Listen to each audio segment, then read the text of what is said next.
astronauts. We become engineers. We become doctors.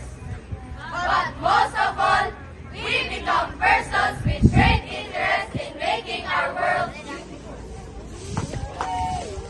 And so in the classroom, when our teacher begins to open the book and scans all the pages to a story. And so in the classroom, when our teacher begins to open the book and scans all the pages to a story.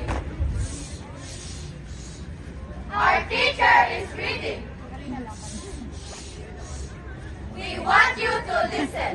Zoom, zoom, zoom, zoom, zoom, zoom, zoom, zoom, zoom, zoom. Zoom, zoom, zoom, zoom, zoom, zoom, zoom.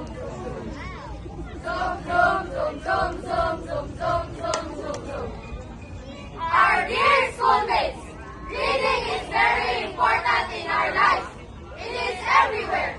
It is everything. On the street, a sign reads, pedestrian lane. This is the yellow painted lane. On the street, allow for all to cross the street. Inside our classroom, the rules read, be a good listener. Finish class activities promptly. Use polite words when talking. Honesty is the best policy. And many more. And even on the television, ang susunod na palabas ay rated SPG. Sitong patnubay at